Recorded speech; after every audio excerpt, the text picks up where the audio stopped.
team does not deserve Cam, and Cam does not deserve to be exposed to what this team is doing. Both sides would benefit so much more if Cam was gone. I'ma keep it a bean, stick to the script every scene. This from last year, but they clean. Say to say I'ma take something else, but it's winning team. Charlie Sheen, fam gang the regime. I'm from Piney Green. What's goody, Shellitronnn here. You can call me Shells, and I'm back at again with a brand new video, and I'm gonna keep it a Bowberry biscuit. This is a bad team. Before we get into the game between the Panthers and the Falcons, we gotta be very real with ourselves here and just go ahead and acknowledge right now, right here, this Panthers team, the way it's constructed, the way it's coached, the way just, I don't know how else to put it. This is a bad football team. This is not a team that doesn't have a starting quarterback, and that's the reason why it's bad. This is not a team that just can't stop the run, and that's why it's bad. This is not a team that just doesn't have the right coach, and that's why it's bad. It's not one single thing that makes this team bad. It is basically every phase of the game being bad at one point or another, usually all at the same time, all in the same game. It's just not a very good team. We just got beat by 20. We got beat by 20 to a team that only has 4 wins, and 2 of those wins, half of this team's wins this season, are against us. That's just bad. That's horrible. That's just, whatever word you want to use that ain't good, that's what it is. Now we understand what just happened in this past week. After that loss to the Redskins, Ron Rivera got relieved of his duties. He got shown the back door. They said, look, your services will no longer be required. We're going to go in a different direction. And our DB's coach, Perry Fewell, became the interim head coach. And then also Norv Turner got relieved of his duties. He became the assistant to the head coach, which literally means nothing at all. It means keep collecting your paycheck, but don't make any decisions for things that happen on the field, my brother. You keep your office, keep your benefits and all that kind of stuff. But as far as everything else, we're in meetings, don't talk too much. And then his son, Scott Turner, got the keys to the kingdom for the offensive coordinator duties. And we thought we'd see some new things this game, and we did. We saw Reggie Bonifant get in the game early, and then not very much after that. We saw us try to use Curtis Samuel in the run game early, and then we didn't see much of that again after it wasn't very successful. And I really can't put this any better than to say a 20-point loss. It really could have been a 40-point loss. There were so many ways this Falcons team could have beat us. It was, pick and choose.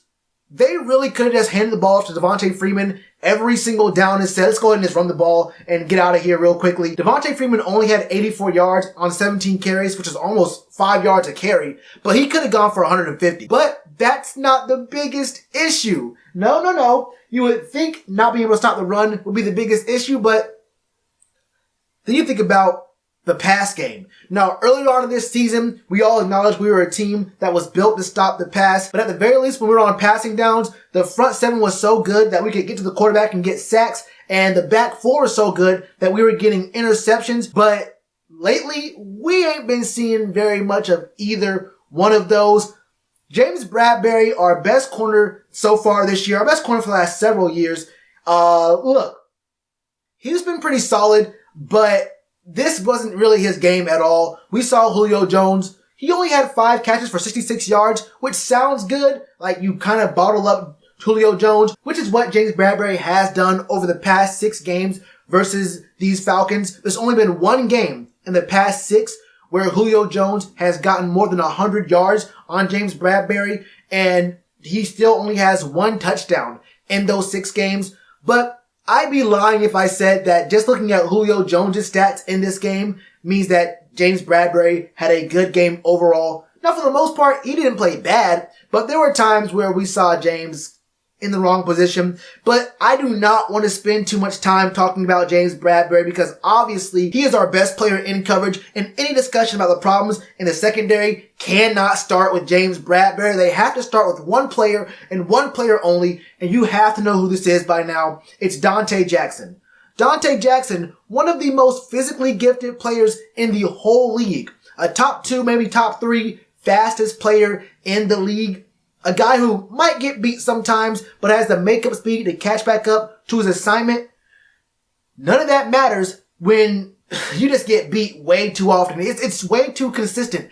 This man, Donte Jackson, could be one of the best corners in the league if he had football IQ. The man just gets caught looking in the backfield so often. He gets beat by routes so often. He gets beat so often that it doesn't matter how fast you are if the guy's 10 yards past you already. By the time you find out that you're guarding space, you're guarding grass, you can't really catch up to everybody. And then when you pair that with him being one of the biggest culprits on this defense of people who just don't like contact. This man, Donte Jackson, does not like to wrap up. He might get a tackle here and there, but he does not like to wrap up. I'm gonna be real with you.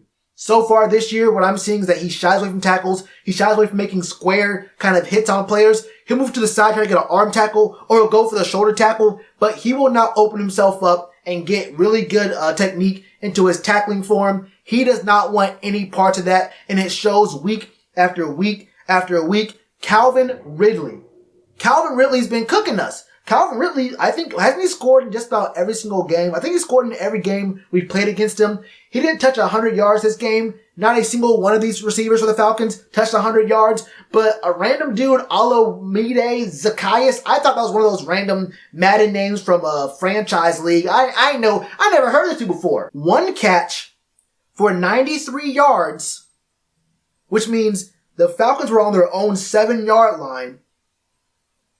And guess who gets beat for a 93-yard catch? Now, it wasn't like he got beat all the way, like it was a wide-open catch and there was just wide-open space everywhere around him. No. There was a certain player in the vicinity who had an opportunity to tackle him. This was a bad game from top to bottom. It's not all that hard to score 40 points when you're giving away 2 picks and 2 fumbles. One that was recovered back by Kyle Allen, but we also gave up a fumble on a kickoff return. And who was it who fumbled that ball on a kickoff return? None other than Greg Dortch, a guy who we signed in the middle of the season. We brought him in. He did not do very well in his first game here. We cut him, brought him back earlier this week, and he comes back and one of the first things he does is fumble the ball on a kickoff return. This wasn't a game that we had any realistic expectation of winning, but I think that, a 20-point loss wasn't exactly what we thought it was going to be. 4 turnovers against a team who can run the ball at will against you, who can pass the ball at will against you, and when your offense, who I haven't even gotten to yet, when your offense really can't get anything going, it's just extremely hard to do anything. We were 3 for 10 on 3rd down. Nothing looked all that great for us. Now, Kyle Allen's stats, 28 for 41, which is not that bad of a percentage, just under 300 yards, 1 touchdown passing, 2 interceptions, but he did have another touchdown rushing when the game was already just way out of hand. One of his picks was not his fault. One of those was Ian Thomas, who the ball was actually placed very perfectly. It wasn't just perfect, it was very perfect. Dropped right in the breadbasket and Ian just kind of fumbles it around.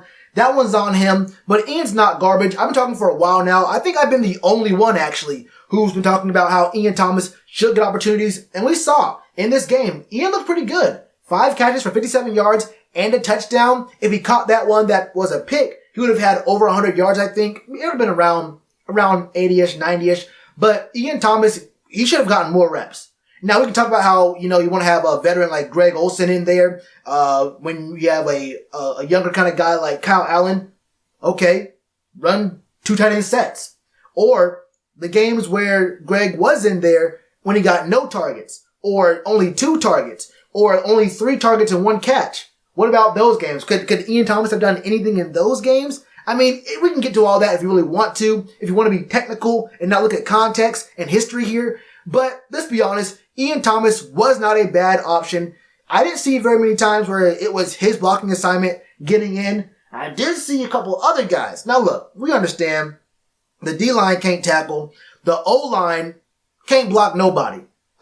This O-line cannot block a single soul. We gave up 5 sacks. If I'm being honest here, I did say that Kyle Allen, one of those picks he got wasn't his fault. If we're being real here, one of those fumbles he committed wasn't his fault either. The one that actually was recovered by the defense wasn't his fault because it was a blindside hit from a player he never saw. Dennis Daly just let the man get him in one-on-one. He barely even touched him. It was barely even a block. It was just full contact to Kyle Allen's back.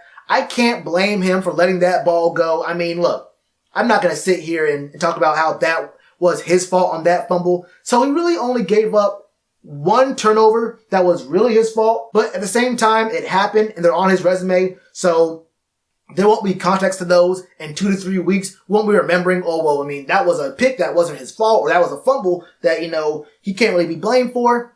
It's on the stat sheet. No one's going to remember that when we're looking at it at the end of the year. So it is what it is. This is a team that there's just too much trouble. Christian McCaffrey just can't get going anymore. 11 carries, 53 yards. I mean, at this point, sit him. And forget all that. With 4 minutes left in this game, it's a blowout. There's no chance of us even doing anything. Why are the offensive starters still in the game? Why is a single player who starts on this team in this game still? You're just begging to get these dudes injured. My bigger point, which isn't even about this game specifically, but this game kind of highlighted my final thoughts on this. I say get rid of Cam. This team does not deserve Cam, and Cam does not deserve to be exposed to what this team is doing. Both sides would benefit so much more if Cam was gone. If I'm Cam, I'm thinking to myself, do I really want to subject myself to what this team is doing out here? And I know the coaching staff's going to be different next year. Even the front office might be a little different next year.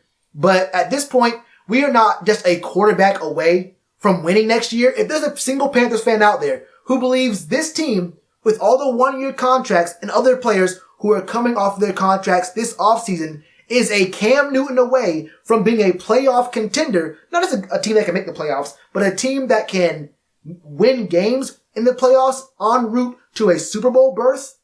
If you believe that we are a Cam Newton away from that, then I don't know what to tell you. Look at our O-line. Look at our defense. Look at our defense playing with the guys we have now. And then some of those guys who are actually decent are going to be gone next year. I don't know what to tell you. I have no idea what to tell you. I think at this point, this game just solidified it for me.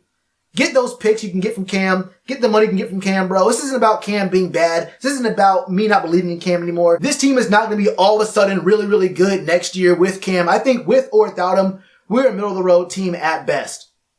Think about the weapons we have on the team, what we're going to have next year. Why subject Cam to that? Can we actually say we're going to have a good O-line next year? Can we? I don't think so, bro. I'm going to get more deep into that in my later videos coming up this week, but that's how I feel about it, bro. You got to let him go. At this point, we don't deserve him. He doesn't deserve this, and that's how I feel about it. That's my thoughts on it, man. What are your thoughts about this game, this season, coaches, whatever? Cam Newton, talk to me. Let me know all your thoughts in the comments below. And you already know to do with that like button. Cheers to you, appreciate the chance. Been told y'all I been the man. Been told y'all I had the gift. Tell a friend to tell a friend. Real ones gonna recommend. Count this as another win.